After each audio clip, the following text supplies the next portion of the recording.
to everyone who is with us today. A little bit of personal news. It's my birthday, so if you're, I'm 1 year older today, and yeah, they're all a bit of a blur now. But anyway, it's all about me, right? So with that, we might kick off. So basically, I'll just give you a little bit of background on who I am. If you haven't come across me before, Thomas Pollock, founder of a company called GovReady. 20 years plus now experience in the small, medium business space, if you like. Way back in the early 2000s, I was general manager of a professional services firm, and just a bit of background, I guess the only sector we weren't having any success was at that stage was government. And we were good, great at what we did. But two of our major competitors in Brisbane were sort of getting all the government contracts, and that really frustrated me. I'm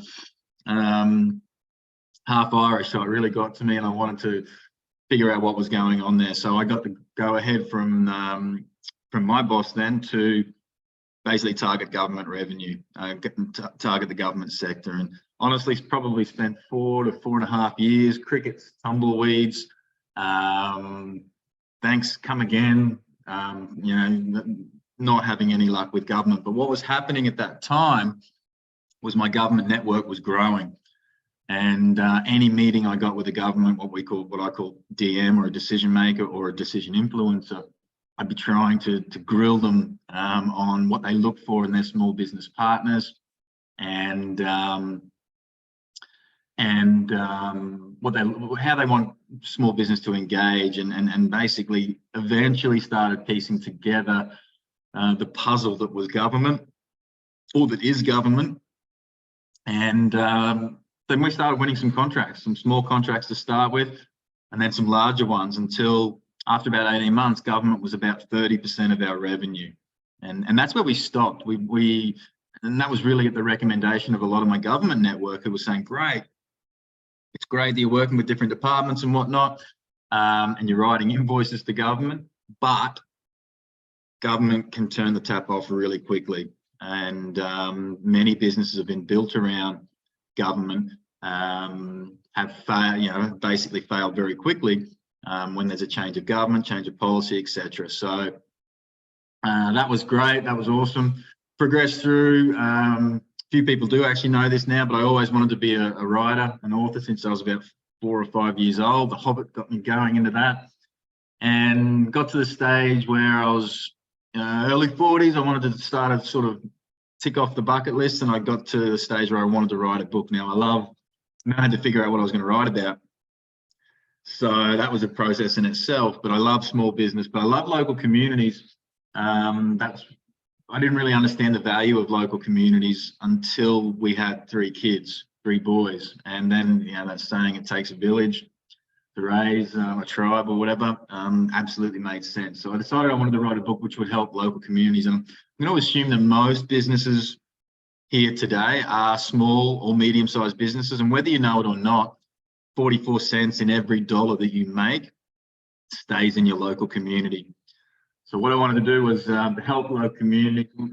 Figured out that the best thing I knew very well, which most smaller businesses don't know, is actually how to win government contracts and how to engage with government. And that's where my book came about. It's extremely proud of that. I got the first copy just before the first COVID lockdown, and yeah, that was really awesome. And from there, basically GovReady has come about, and we effectively, what we do is we help small business provide that strategy, that breadcrumb trail, that path to firstly making themselves more attractive to government, and then secondly, helping them win government contracts. But I'm also a failure. And what happened was, when I was close to finishing the book, I needed someone to write, someone with some small business gravitas to write the foreword for the book. The first bloke I thought of was Mark Bouros, I think from Yellow Brick Road. A few of you might have heard of him. A big small business champion. So I actually got him, and He said, yeah, send the manuscript over and I'll have my team look at it and we'll come back to you. And he never did. And that was pretty soul destroying. I thought, oh my Lord, what have I done? It was pretty when you put your heart and soul into something. And anyway, half Irish, stubborn again. There's a lady who some of you might know. She was the inaugural small business ombudsman. Her name is Miss Kate Carnell. So I loved her, followed her for ages. She's awesome. She does a lot for the small business. So I contacted her. I didn't get her. I got the publicity side or whatever. Anyhow, they agreed to receive a copy of the manuscript, which I sent across. And then I got a call from Miss Carnell about a week later, which was really cool. She loved the book. She loved what it does, what it was designed to do. And she was really happy to write the foreword. So that was awesome, right? About 4 or 5 days later, I get an email from her with an attachment and with the foreword attached. And I opened up the attachment, and this is what was front and center. Thomas Pollock's been there, done that. He's failed over and over, only to fail again. It's pretty confronting, right? When I first read that. But there was a lot, I promise you, there was a lot more to the forward and a lot of really good things. But the beautiful thing was I knew actually she'd read the book, because that's essentially what the book's about. It's about all the mistakes that I made and we made. And we made pretty much everyone you could imagine. And the book was designed to help other small businesses and just not make those same mistakes that we did. So anyway, we're going to talk about the Olympic opportunity for small businesses, and I'm going to focus mainly on Queensland. So what I'm going to kick off with, I just want you to give you a bit of a background of the Buy Queensland policy, so it gives you a little bit of context. So this Buy Queensland policy is a state government policy. A lot of states have followed this policy now, and it's really come about off the back of COVID. So the Buy Queensland policy is designed to help Queensland businesses. So they want to look for local providers, local suppliers before they look outside of those. There's one thing well, there's a number of things. If you ever want to read the policy document, we can send that to you. But Queensland government, on any submission being put forward to them, you must comply with the ethical supplier threshold. And that's basically that. Essentially, you can read the document if you want. But it's essentially that you're a good business. You know, there's no bankruptcies there. You don't have slave labor and things like that. But it is, if you can't tick that box that you can comply with the ethical supplier threshold, then it's unlikely you'll be considered for any government opportunities. So that's a pretty key takeaway. The government's got to meet their own targets, and the target that they have in place as of July, government announced that the target they have is 30%. What that really means is 30% of all procurement, government procurement, goods and services, product services that they purchase must come from the smaller business sector. But depending on who you talk to, that equates to around about somewhere between 7 and 8, or some people say 9, some government people say 9, $7 to $9 billion every year. So that 30% target is huge. It's not quite what I'd love more. Germany's got an awesome model where they I think 50% or just over 50% of all their procurement comes from the small business. But 30% is much better than what it used to be like a few years ago, and we're lucky to get 10%. Was filtering through to small business. So that is really what yes, we're going to talk about the Olympics, but that target there, that's massive opportunity for smaller business owners. And the procurement processes have been simplified a fair bit for small business. So for purchases under $1 million, it's not the process isn't as complex as what it used to be. All right. So that's just a quick summary of the Buy Queensland policy. Now, I need a few of you to hopefully help me out here. I'm a massive fan of quizzes, and I've got a few questions here. They're all multiple choice questions. I need at least a couple of you, or hopefully 3 to 5, if not more, to join me. It's really simple. You just scan that code, pick an avatar, and then you'll join. And throughout the presentation, there'll be a few questions I'm going to ask. I'm not a trained public speaker, and I'll try and remember when the next question is going to be asked, so you might need to wake up your phone. And there is a prize as well too. If anyone can't guess by now, if you finish on top, we'll get a copy of my book posted out to you. So cool, we've got a few people. Yeah, all right, Johnny, awesome. So just a couple of rules behind when the questions pop up. I'll read them out, but you look at your phone and you'll see the question, you'll see the multiple choice answers, and it's timed. So the quicker you answer, the more, and if you answer correctly, then the more points that you'll get.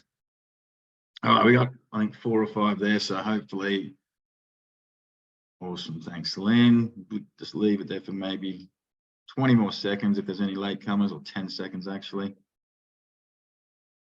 And I believe the first question will be coming up shortly. Oh, wait a minute, sorry, I just double clicked. All right, awesome. Of course, the question didn't pop up. All right, keep your phones there handy. Rule 2, 2032 Olympics, climate positive games. I can't emphasize this enough. Queensland government has backed itself into a corner here. The games and their suppliers, their big business suppliers must be climate positive. And it's not as rigorous for the smaller businesses, but I can assure you that if you have some sort of sustainability policy in place, it will definitely be looked favourably upon you should you start submitting for some government contracts, and highlight that that sustainability policy. Some people call it environmental management policy. If you have one in place, fantastic. It will be, you'll get extra points when they do their assessment. If you don't and you want to bid for government contracts, it is a recommendation. It will help you, and it will certainly put you above any other competitors who don't have that in place already. So yes, definitely consider that as, and again, if you've got it in place already in your submissions, we want to make that early on in the piece in your submission, so they're completely aware that you already have that in place.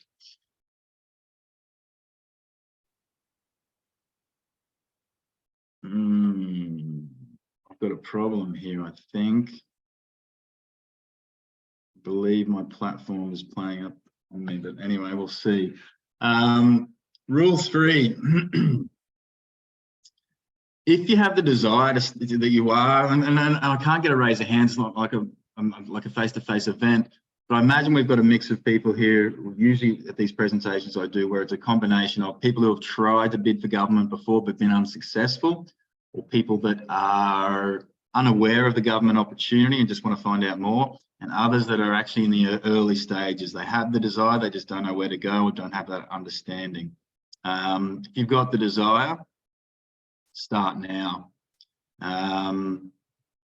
Learn, but basically there's a number of things that government look for in their providers, and government tenders, when they're released, quite often you've only got 3 to 4 weeks to respond.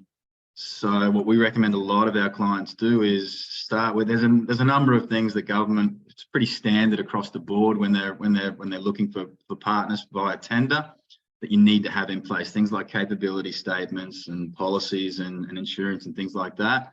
Best to get those in place early, so that when a tender is released, which is in your wheelhouse, you can you don't have to run around anywhere near as much. You learn from losing as well. I can almost guarantee the first time you make a bid for a government contract, you're going to lose. But it's what you do with it from there that makes the real difference. Now, government has a function, if you like, called a debrief. And I'll give you an example. So there was one opportunity, and I remember this clearly because this is back in probably 2005 to 2004, where it was perfect for us. And this is the professional services firm that I was heading up. And it was ideal for us. It was perfect. And what we wanted to do was basically make that submission, obviously make the submission, which we did, but I was that confident, not everyone, but I was that confident that we'd almost spent the revenue that would come off the back of that particular tender. We were that confident. And anyway, we got the email about a month later saying, sorry, you guys missed out. Please come again another time. And I was a fair bit younger then, right? So I wasn't the happiest person in the world. So I picked up the phone immediately when I got the email, I remember, and I called the contact officer for that particular submission. So there's always a contact officer that you can contact within government about that submission, about any submission. I rang her up and I got the lady, and I've got to admit, it wasn't my finest moment. I'm a lot older and wiser now, but luckily I had a really nice lady on the other end of the phone, and she said to me, why don't you come down and have a chat with us about it? I said, what do you mean? She goes, well, we can set up a debrief where we can come in and we'll sit down and we'll go through your submission, and we can find out, you can find out exactly what were your strengths and what were your weaknesses. So I immediately agreed to that, and a couple of weeks later off I went to that presentation to that meeting. And the amount of intel that I found out was amazing. And I didn't actually go into it anywhere near prepared enough.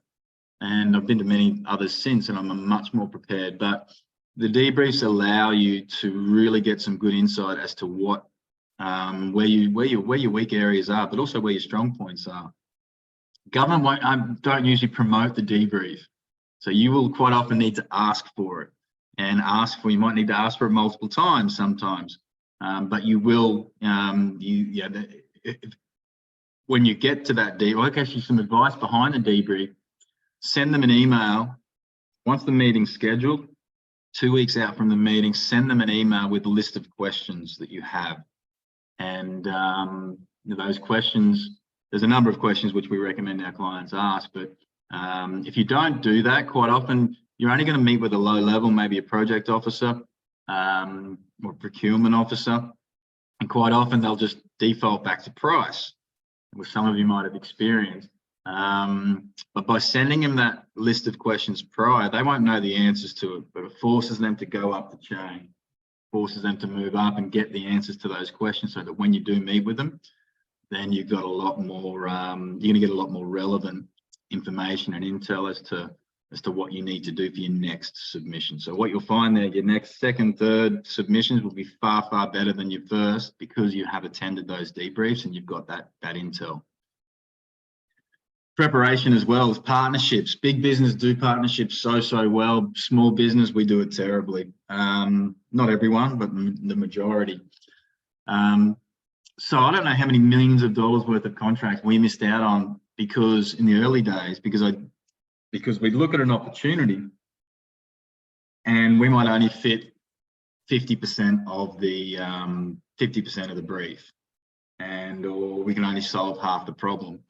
So we'd look at those and go, you know what, we can't do it all, so we wouldn't. And I had a meeting back in the mid-2000s, probably 2007, 2008, and I was with a meeting with a pretty senior level government contact, and it was off topic, but I expressed my frustration. I said, yeah, we came across some opportunities, but we couldn't do them all, so we didn't end up bidding.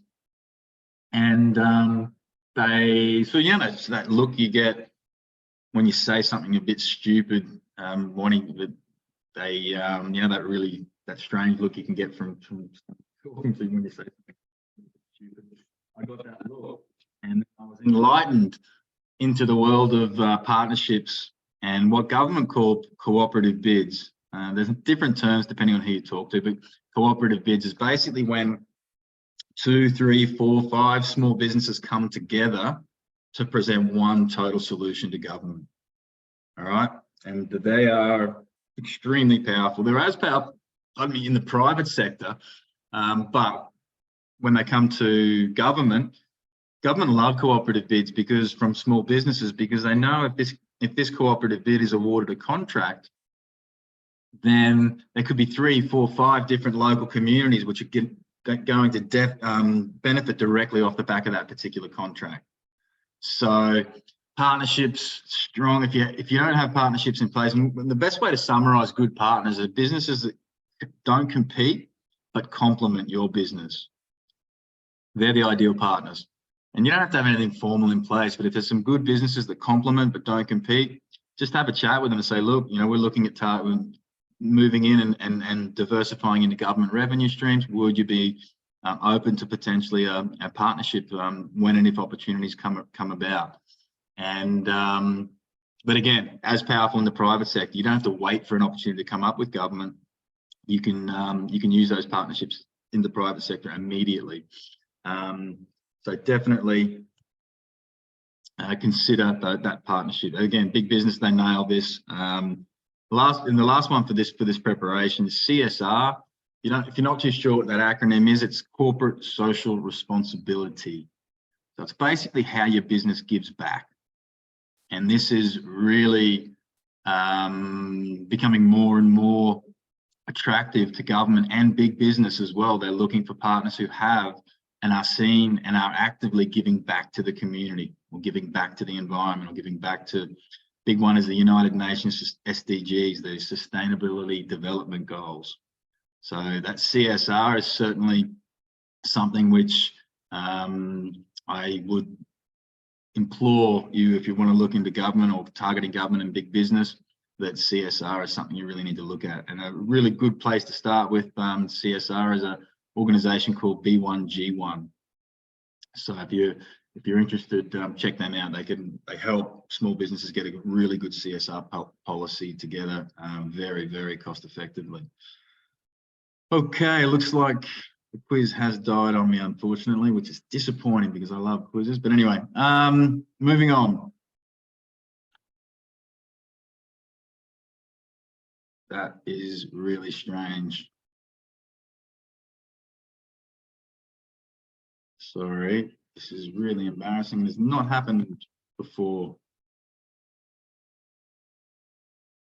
All right. It's just throwing me. But anyway, moving on. Absolute one, knowledge is understanding. Yeah, knowledge is power. Everyone says that, but to me, knowledge is absolutely understanding where to go within government anyway, in particular. Q tenders, state government, Q tenders, that is the place to go for tender opportunities for Queensland government. And there should be a slide towards the end here, which will have a number of the URLs, which you can, if you're not on Q tenders, definitely please register. It'll take you about, I don't know, 20 minutes, and tick the boxes that are relevant for your particular industry. And then you'll receive those emails when opportunities come up. You'll receive those emails. Queensland Contracts Directory as well. It lists all of the panel arrangements for Queensland government. The thing I want to mention actually before I talk about the panels is with Q tenders, a lot of people believe that Q tenders is the place, is the one source of truth, if you like, for Queensland government opportunities. The fact is only around about 15% of government tenders or government opportunities are released via Q tenders. All right, again, big business know all about this. Smaller businesses, not many do. So, but if you've been relying on Q tenders and believe that all opportunities come through Q tenders, it's not the case. All right, so there's a couple of other things which I really want to just sort of touch on. There's panel arrangements. So panel arrangements, if you're not sure, like pre-qualified. So let's say Queensland government decides that they want to set up a panel of providers for uniforms. So they'll create the panel, they'll create the document that the businesses need to complete, and then they will go to market with that via Q tenders. They'll say, yeah, we're opening up a panel for uniforms. If anyone wants to bid, here's the cutoff date, here's the documentation. And getting on a panel is a really nice way to get into government revenue streams. Why? Because you're on a panel, they can spend up to $250,000 with you without having to go to market. And government doesn't want to go to market unless they have to. It costs a fair bit of money for them to do that. So that's where those panels come in. All right, so that's really nice that they can spend $250,000 without having to go to market. And The danger of that, though, is normally you'll have opportunity. Well, there's been a lot of clients over the, since over the last probably 2 years who's sort of said to us, yeah, we've been on a panel, but we've not got anything off it. And that's that's the case. And I don't want to sort of understate how the challenge of getting on panels, but the real work actually starts with panels once you're actually on the panel.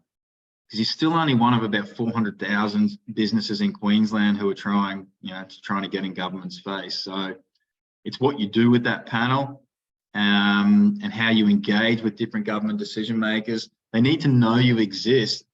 They need to know exactly the problem that you solve. And then they also definitely need to know that you're on a particular panel. They don't have to buy off the panels.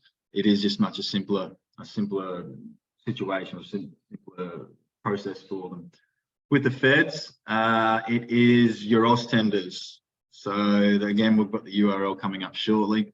And with local government, a lot of your local government, a lot of your councils can purchase from local buy as well. So that's something that you might want to check out at some stage as well. But with Queensland, like, councils are good. Their budgets are a lot less than what state government is. And state government, again, 30% procurement for small business. That's a really, really big pool to be swimming in. And we've got the forward procurement pipeline, which hopefully we've got next. So the future, this is a good site. Again, we've got the URL. This is basically what, it's a forward procurement pipeline. So it's what government's looking to purchase over the next 12 months. I don't think many businesses from my people in government tell me this page doesn't get hit much, but every single one of our clients, we make sure they're aware of this. There is one drawback, and it's a pretty big drawback. Unfortunately, not every government department actually submits their forward procurement planning to this site. So there's some really good ones who do, and you can see who they are straight away: communities, education and transport. But health, definitely don't put all those up here. They've got way more than 11 tendering opportunities. So what this does, though, it does give you a bit of a snapshot. There was one that we saw a couple of months ago where this forward procurement, they were looking at an estimated purchase of $2 million worth of shoes. So it does give, what it does is, because you only have a short window of 3 to 4 weeks to submit it to a tender, this does allow you to look forward and sort of see some opportunities that might be in your wheelhouse. And then you can contact those departments and see to get more information and whatnot, and actually help you prepare with a bit more time. And there's all sorts of filters here: filter by sector, filter by agency, by spend, and definitely by location as well. If you're only interested in your own locality, then you can pick those and look at those opportunities. All right, so that's the forward procurement pipeline. Good, but again, not perfect, right?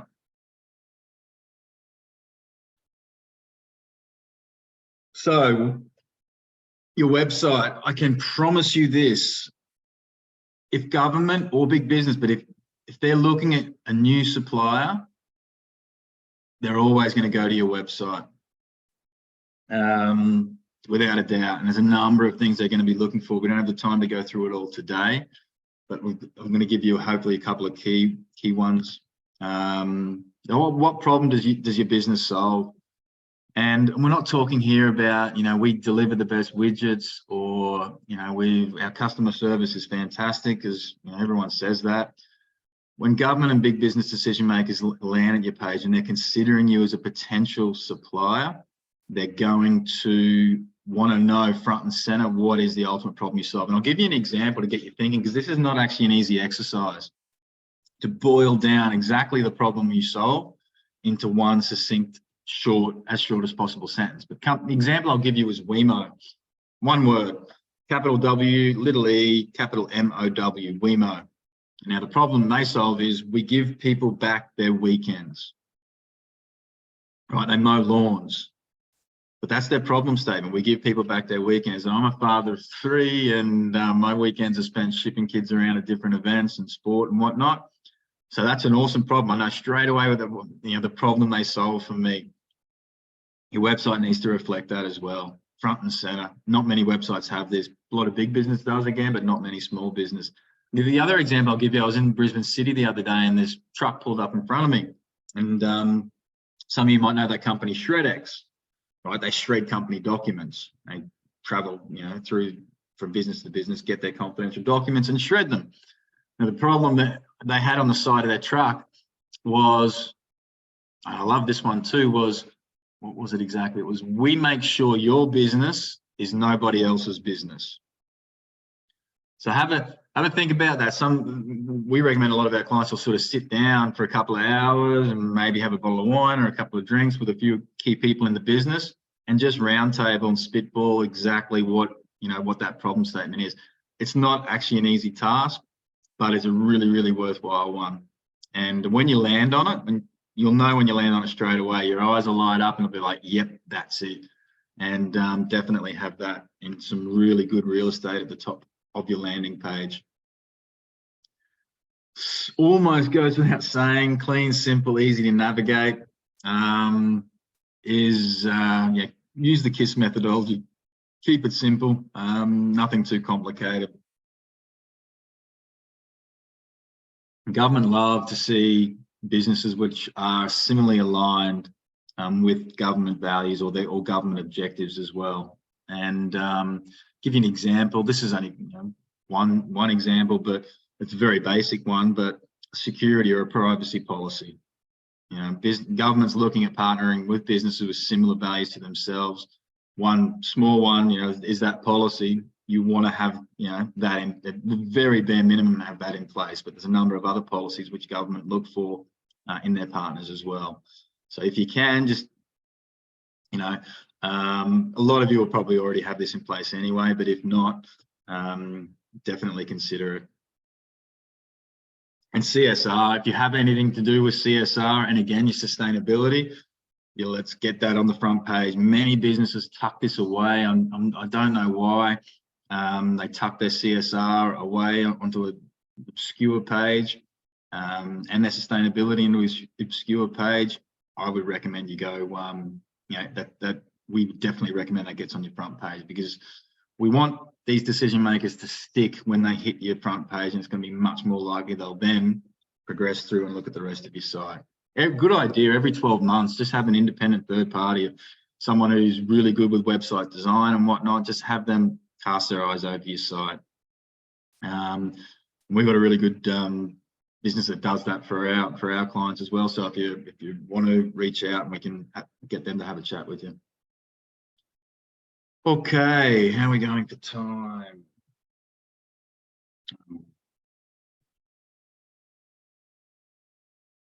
Evidence is massive. I love this quote: take nothing on its looks, take everything on evidence. There's no better rule. So when you're putting any submission through to government, we want to definitely look at the providing as much evidence as possible. And basically, the more evidence you can provide, the better you're going to get assessed. Because what they do is they'll look at the criteria and they'll look at how you've responded. You might say we're the best at this, we're the greatest at that, but unless you actually provide evidence to back that up, and this is especially prevalent when they're looking at purchases for around the Olympics, unless you can back it up with evidence, it's just words on paper, and you're not going to score at all when they do their assessment. So when they look at that, they'll look at the criteria, they'll look at your response, and they usually, depending on the method, but they'll give you a score out of 1 to 5 for that particular piece of criteria. 5 being absolutely awesome, nailed it, 1 being really bad. And they add up all those at the end, and whoever's got the highest score will be awarded that. You'd normally be awarded that contract. So yeah, definitely. We had a client once who they put big roofs on buildings, and an opportunity came up with Queensland Health, which they wanted to make a bid for. And we sort of sat down and said, look, have you done any work with government before? And they said, yep. I said, great. give us a bit of background. So 5 years ago, I think it was Department of Transport. Asked them, did it go well? Yep, they loved it. Was it done on time? Great, awesome. So did you get any testimonials or any references? Or even pictures, right? Evidences, pictures, photos, and they got none of that. So that evidence is really important. And it's just as important, again, in the private sector. So it's definitely, you can start that today if you don't already. Start getting some testimonials, start getting some references. And again, this will also help you in the private sector to secure more business. Just get them on your website and make people aware that you guys are doing good work. Awards are awesome. And another, I guess, an example around this, I was talking to awards with a client about 12 months ago, and about the value of awards. It's a third-party endorsement. It's other people's or other organisations saying good things about you. I said, have you won any awards? And she said, yeah. I said, that's awesome. I said, where are? I can't see them on your website or anything. And it was more a case of, well, we're unsure whether or not, we don't want to be seen as sort of, shouting this from the rooftops or anything. It was like, we want you to be shouting that from the rooftops, because it's really good recognition that you're an awesome company. You're doing really, really good things. Government and big business decision makers, they want to work with businesses who are good businesses. And awards are a really, really good way to go about that. Where are the awards? There's heaps, right? There's, I guess, the big one that most of you have probably heard of is the Telstra. Sorry, mind blank then. The Telstra Business Excellence Awards. So just be warned, if you want to bid for that one, it is the biggest and the longest application that I've ever seen for an award for an award category. It will take a fair bit of time, but the good thing about doing an award submission is, you're going to spend some time, but that submission actually becomes a real asset for your business. What I mean by that is, when you have other awards or the other things, or sometimes it's relevant for submissions and proposals, you've already got a fair bit of content from that award submission that you can reuse and repurpose. So awesome third-party endorsement. Your chambers of commerce do awards, your local councils. In Brisbane, if anyone, I think there'll be probably a few people here from the Brisbane City Council jurisdiction. They've just released the Lord Mayor's Business Awards. So they're only released about a week ago. Just Google Brisbane Lord Mayor Business Awards. You'll see the application, and it's a lot. I mean, it's still, still take you good few hours to do the submission, but it's nothing like the Telstra one. But there's business awards there, but there's many other ones there, which I'm sure you're aware of yourselves as well. You got a good business, then put your hand up for those, because they will secure you, they'll help secure you private and public sector business down the track.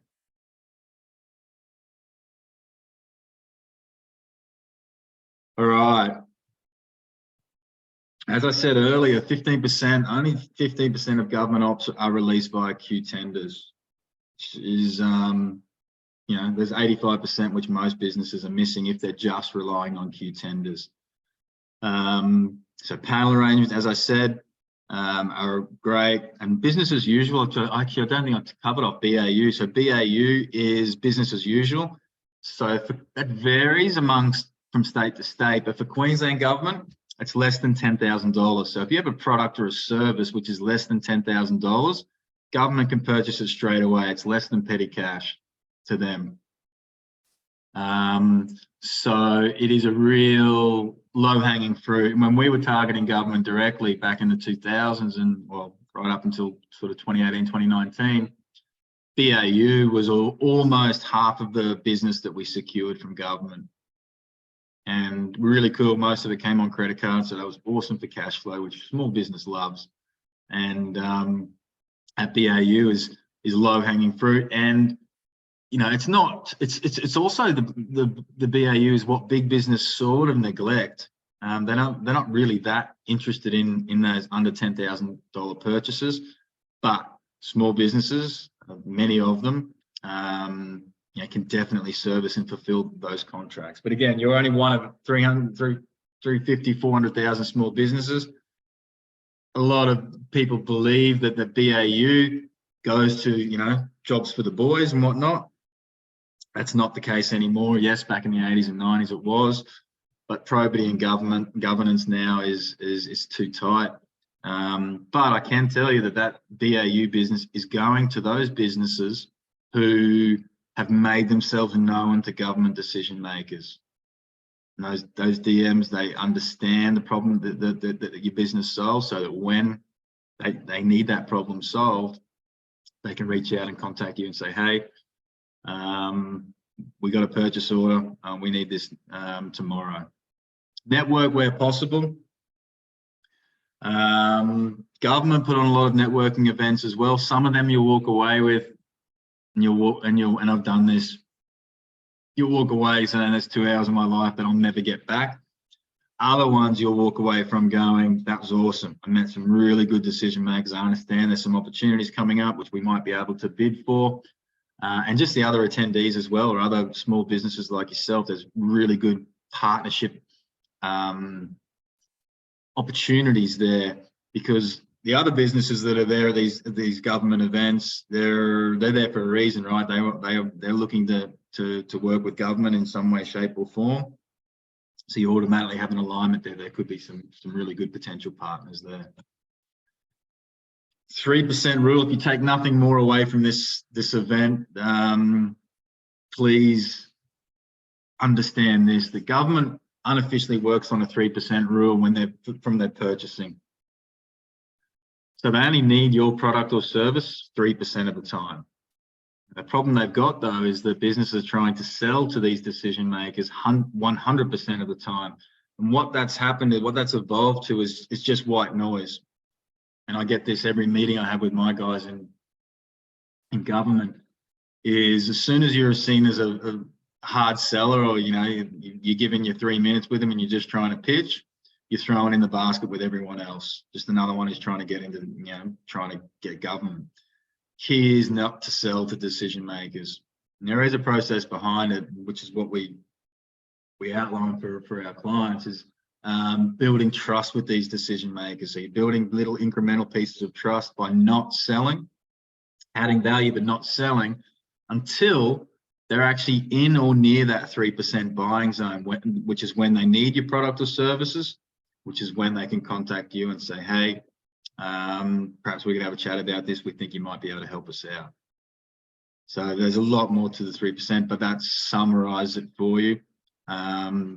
Just be warned, if for nothing else, if you get, if you're seen as that hard seller to government, unlikely that you're going to see too many opportunities.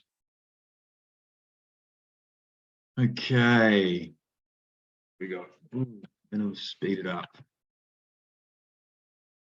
Absolutely fine, put your hand up. There's probably businesses on this room who are in this event who are already ready for government. You just don't know it, and I'll show you a tool shortly which can help that. But unless you put your hand up, unless they know that you're interested in government contracts and government business, you're never going to get any opportunities.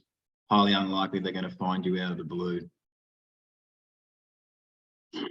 All right, there's a few things here I just want to quickly point out to you in the interest of time. So this is just a sample of a number of contracts over the last 12 months. So the first column is the department. The second column is basically the problem, right? So they've gone to market. For the first one here, cleaning services, they needed pressure cleaning. Contract value, 52,000. So you can go through their pest control, 159, supply of trailers, 194. The column that I want to really draw your attention to is the fourth one though. Now this is the total number of submissions that were actually put forward to government to decide on a provider or a partner to solve these problems.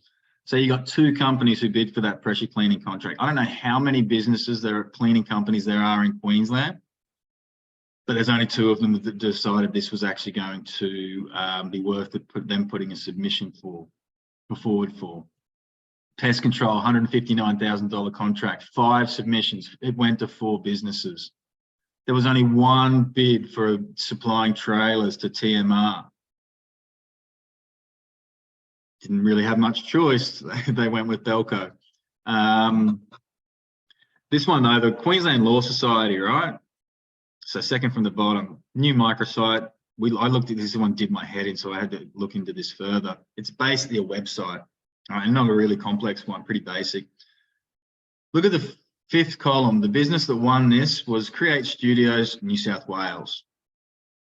And I didn't scream, but I was really angry when I saw that, because there must be hundreds, if not thousands, of businesses in Queensland that are really good at designing good websites.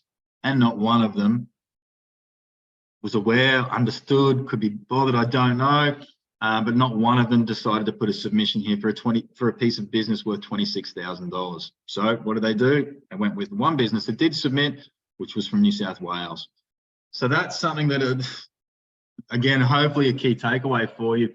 We got a lot of people who come across small businesses going, oh, we're applying for this grant and we want this grant and we want that grant, and they never win it, because grants are highly, highly, highly competitive. Even that business basics grant, so some of you might have gone for earlier this year or last year, 5K. It's only $2.5 million pool.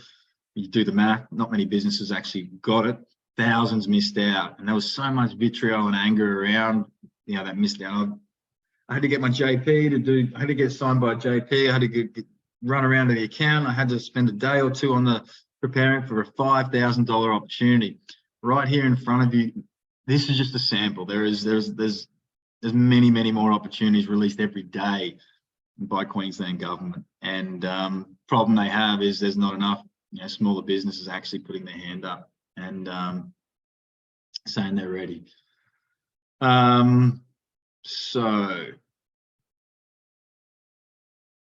I'll get into the pointy end. Here's a couple of websites which we've mentioned. Brisbane 2032 Games. If you're not registered for this, please go there if you can straight away or very soon. I was at an event yesterday and I mentioned this, and there was about 90 people, businesses there, and I said, who here is registered for the Brisbane 2032 supply? And 3 people put their hand up. So there's not a lot of awareness around this site, but if you register at this site, that first link there, you'll find out about government procurement opportunities for the Olympics before others. So then you've got your second one's the pulse check. I said before, there's probably some businesses here who are already capable of fulfilling and delivering government contracts, but you just don't know it, or you're not aware. This pulse check has been designed by GovReady. 22 questions. It'll take you about 5 to 10 minutes to complete. And those questions are related around the 6 main areas which are really important for government supply. So all the questions are multiple choice. If you go to GovReady, you'll see the link there for the pulse check. And then you get sent a report off the back of that saying, here's how you went across these 6 areas. And then you can really quickly identify what strengths and what weakness you have. But when we see these come through every day, when a company's shooting at 90 or above, we got the pleasure of giving, and I make some of these calls myself, and giving them a call and going, hey, if you were honest in your responses on the pulse check, you're good to go. You should be bidding for government contracts because you are a business or would be a really good partner for government. And then there's a lot that come through, not a lot, but really low scores, and we speak with them as well. And quite often it's those businesses who have actually trying to bid for government contracts and putting in the effort, but their business just isn't ready. And that's something that that pulse check can identify for you. So encourage you to check that out if you've got 5 to 10 minutes and you want to know where you stand with regards to government. How ready are you for government supply? Just very quickly, what do? We deliver effectively government engagement plans. You remember when I said that at the start, towards the beginning, I think I would have said that, when the book was released, when I had that book released, CCIQ, which I believe has just changed names to Business Chamber Queensland, they got thousands of members, small businesses throughout Queensland and Australia. And they were doing it just after COVID, the first COVID lockdown, when small business were being smashed. They decided to do a procurement roadshow. And basically, they rang me up when they found out about the book and said, hey, we're doing this roadshow. We know a bit about it, but you seem to know a lot more. Will you do that? Will you present? Which was fine, great. I did that, and it firstly blew me away at all these events throughout Queensland, how many businesses were there. There was one at Townsville. A guy at the end, he just basically dragged me for a coffee. He was desperate to find out more, and went for a coffee. It was a couple of hours before I had to fly out.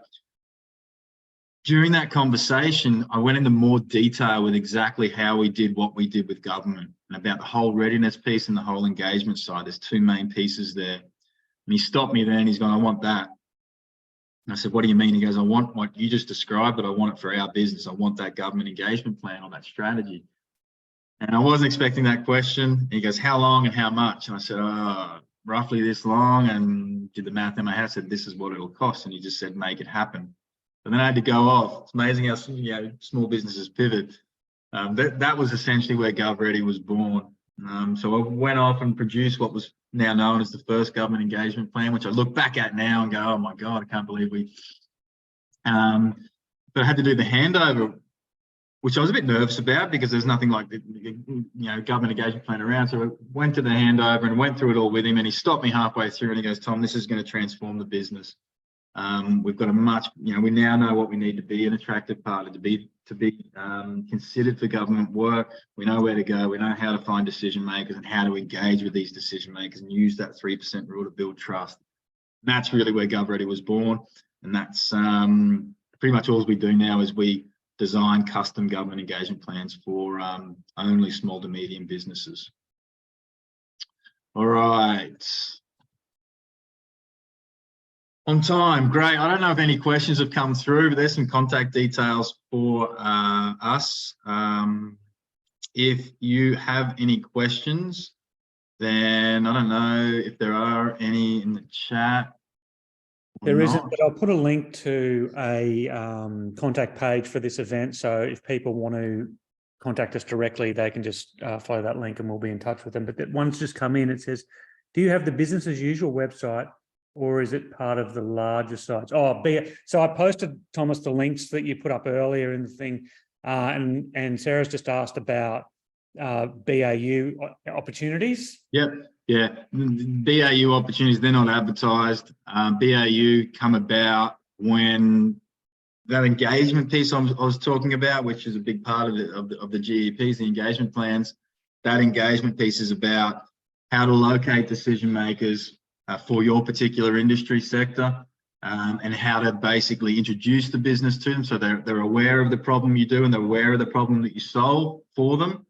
BAU comes off the back of those. So once they know you exist and they know the problem you solve, then it's a case of just building trust with them over time until they hit that 3% zone, that buying place, where then it's a case of, hey, all right, we need 7 of whatever it might be.